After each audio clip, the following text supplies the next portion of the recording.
हाल ही में बहुत सारे आर्टिकल अभी पब्लिश हुए हैं जिसमें ये कहा गया है कि भारत सरकार 75,000 करोड़ रुपए खर्च करेगी जो हमारे अंडमान निकोबार द्वीप समूह हैं इनके डेवलपमेंट के लिए।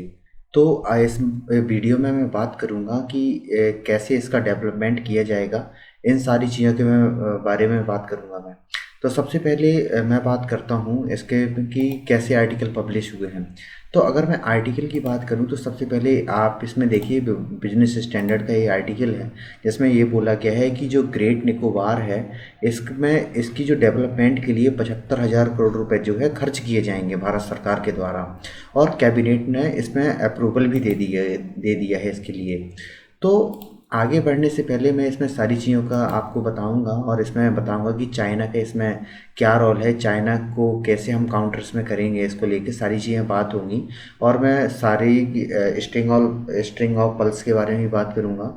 और आगे बढ़ने से पहले मेरा एक सवाल है कि हाल ही में जो कूर्नो नेशनल पार्क है उसमें चीते अभी छोड़े गए हैं प्रधानमंत्री नरेंद्र मोदी के जन्मदिन पर। तो मुझे ये बताइए कि जो ये चीते हैं किस देश से लाए गए हैं, युगांडा से, केन्या से, नामीबिया से या सोमालिया से? आप इसका आंसर दीजिए, मैं इसका जो वीडियो का आंसर दूंगा वीडियो के एंड में दूंगा। तो सबसे पहले मैं लोकेशन वाइज में बात करूं तो लोकेशन में देखा जाए तो अगर जो है हमारा ये प्यारा भारत है, इसके अगर हम इस साइड में जाएं तो ये हमारे आइलैंड पड़ते हैं। तो इसमें अगर सदर्न मोस्ट मैं जाऊं तो यहाँ पे है ग्रेट निकोबार। ग्रेट निकोबार के ही सबसे लास्ट में था इंदिरा पॉइंट, जो सन 2004 में जब सुनामी आई थी तो उसमें ये डूब गया था। तो इसको डेवलपमेंट करने को लेके बात हो रही है। तो मैं इसमें बात करूं तो ये इसको क्यों ज़रूरी है डेवलपमेंट के लिए। तो सबसे पहले अगर मैं इसमें बात करूं तो जो अगर मैं स्ट्रिंग ऑफ पल्स चाइना की मैं बात करूं तो इन्होंने लगभग पूरे जो इंडिया को है, स्ट्रिंग ऑफ पल्स के बारे में अगर मैं बात करूं तो लगभग पूरे इंडिया को जो है इन्होंने घेर के रखा है।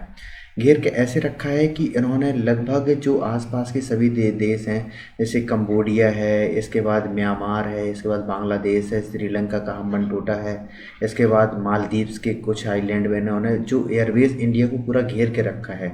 तो इसको रिस्पांस को लेके भी हमारा जो सिक्योरिटी है भारत की उसको लेके जो मुद्दे उठते हैं उसको लेके भी इंडिया का कंसर्न है। इसको लेके भारत की एक पॉलिसी भी है कि जो नेकलेस ऑफ डायमंड की पॉलिसी है जिसमें भारत भी उसको घेरने की, कि इसमें देखिए अगर हम अपना चाबहार पोर्ट देखें, इसके बाद मंगोलिया में देखें, इसके बाद जापान है, वियतनाम है, और इसके बाद इंडोनेशिया है, इसके बाद सेशेल्स आइलैंड हैं, और इसके बाद ओमान में भी हमने अपने बेस जो है बना के रखे हैं।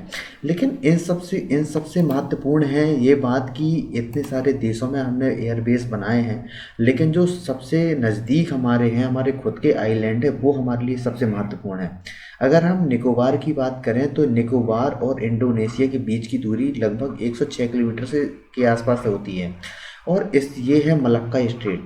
मलक्का स्ट्रेट एक ऐसा स्ट्रेट है जिसमें चाइना का लगभग 70 to 80% व्यापार होता है।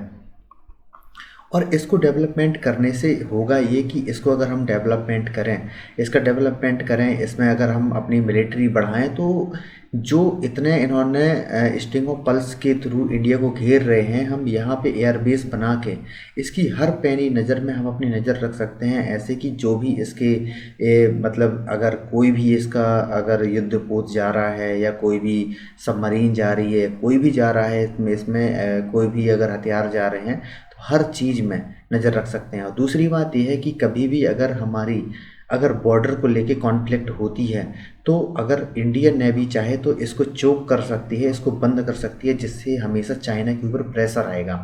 क्योंकि हमेशा ये देखते हैं हम, अगर वैसे हम देखें तो हमेशा क्या होता है कि किसी भी कंट्री को चाहिए कि वहाँ का ट्रेड हमेशा खुला रहे।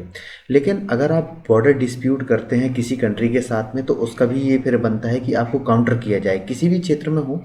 अगर हम बात करें तो जैसे इंडिया के मैप की बारे में बात करूं, इंडिया का मैप जैसे ये है, तो इंडिया के अगर मैं मैप में जाऊं तो सबसे जो बॉर्डर डिस्प्यूट हमारे अभी चल रहे थे, सबसे पहले हमारा यहाँ पे चुंबी वैली के आसपास ये चल रहा था बॉर्डर डिस्प्यूट।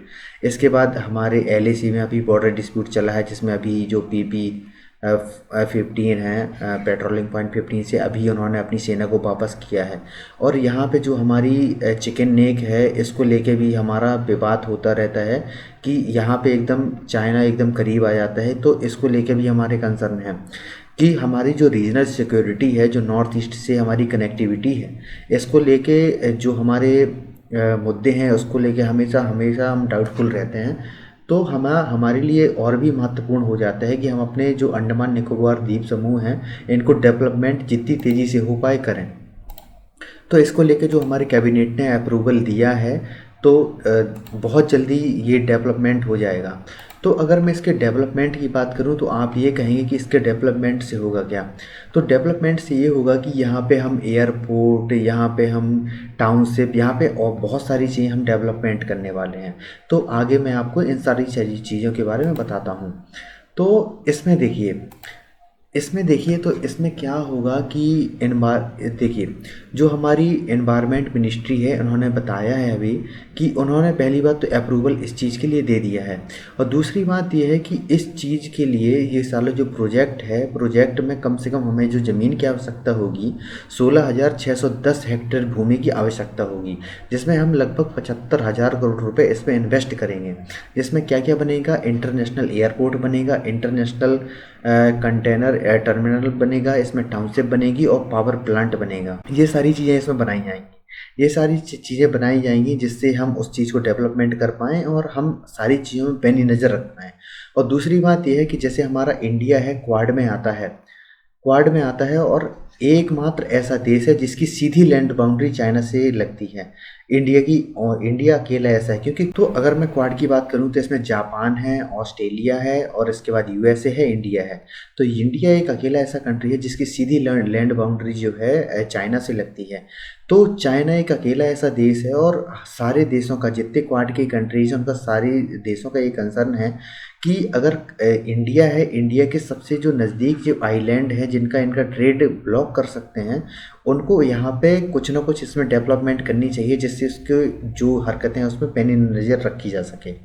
तो अगर मैं ये जो इंडियन ओशियन है, अगर मैं यहाँ पे इसमें देखूँ, इसकी बताऊँ, तो यहाँ पे देखिए, यहाँ पे अंडमान सी पड़ता है, यहाँ ये हमारी बे ऑफ बंगाल है, ये है अंडमान सी।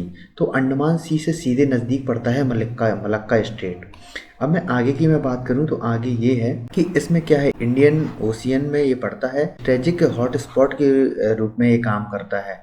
अगर मैं ये बात करूं कि ये क्या है, स्ट्रेंथिंग इंडियन रीजनल प्रेजेंस के में, कि अगर इंडिया को अगर रीजनल प्रेजेंस बनानी है तो इसका डेवलपमेंट करने में बहुत महत्वपूर्ण भूमिका निभाएगा ये।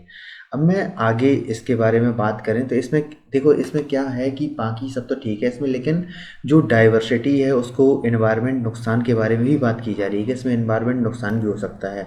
लेकिन इसमें क्या क्या नुकसान हो सकता है इसको लेकर मैं बात कर रहा हूँ।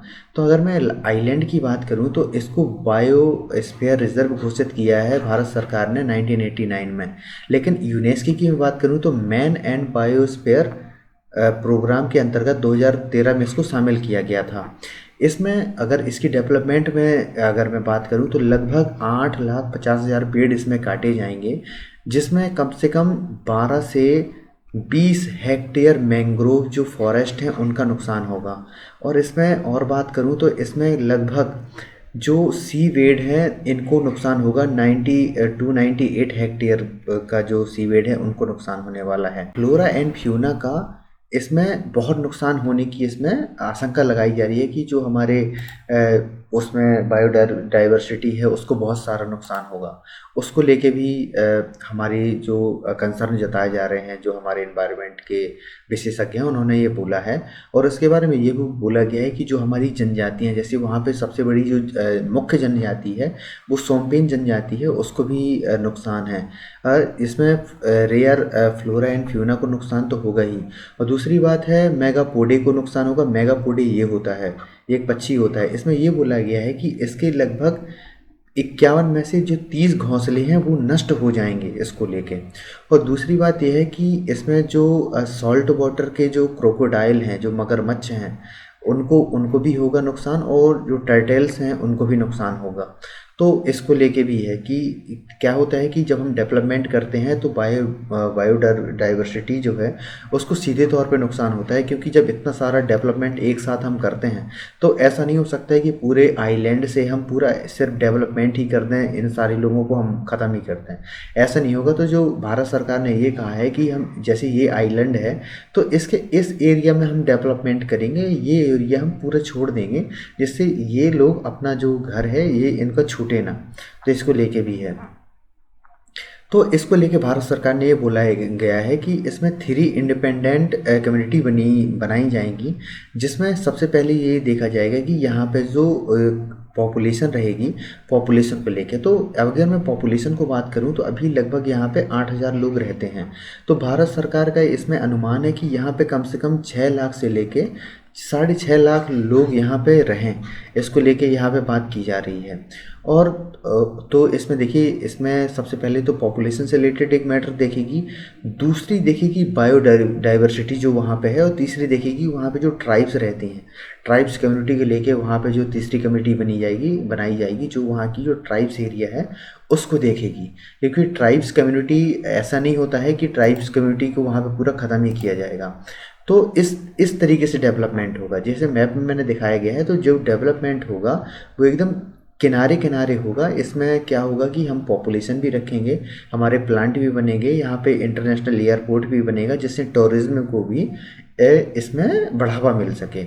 और हमारा जो मेन उद्देश्य है वो काउंटर चाइना का है, कि हम चाइना को काउंटर कैसे कर पाएँ। एक हमारे पास देखो क्या होता है कि अभी आप बोलोगे कि हमारा जो आईएनएस विक्रांत है वो तो अभी हमने लॉन्च किया है। तो देखिए, आईएनएस विक्रांत एक हमेशा डर रहता है कि जितना दूसरों को डर है उतना हमारे इन नेवल शिप को भी डर रहता है, क्योंकि हमेशा दूसरे जो दुश्मन है उसकी नज़र में रहते हैं। हमें एक ऐसा बेस चाहिए हमें कि हमेशा एक स्थिर भी हो और कभी कोई इसमें ऐसी मतलब सीधी हमारी पहुंच हो। क्योंकि अगर अगर हम इंडिया की बात करें तो इंडिया देखिए, ये है जैसे मैप देखें तो इसमें अगर हमारा आइलैंड है तो यहाँ से इन सब की दूरी लगभग इक्वल पड़ती है, 1700-1800 किलोमीटर की दूरी में पड़ती है। कि अगर अचानक कोई ज़रूरत पड़ गई तो भारत की जो सेना है, भारत के जो पूरा रक्षा करने के लिए एकदम से जा सकती है। तो उसको लेके है। तो ठीक है, अभी आप तक ये समझा। तो आप मुझे इस सवाल का जो जवाब है कि अभी हाल ही में जो कुनो नेशनल पार्क में जो अभी टाइगर छोड़े गए हैं तो किस देश से लाए गए थे, तो इसका आंसर है नामीबिया। नामीबिया से ये जो चीता हैं लाए गए हैं। आशा करता हूँ कि आपको वीडियो अच्छा लगा होगा। अगर आपको वीडियो अच्छा लगा है तो प्लीज़ इसको शेयर कीजिए, सब्सक्राइब कीजिए और इसको प्लीज़ शेयर कीजिए। तो और इसमें सब्सक्राइब करने के बाद बेल आइकन का बटन ज़रूर दबाएं, जिससे आपका जो मेरे सभी वीडियो का नोटिफिकेशन आपको प्राप्त हो पाए। धन्यवाद।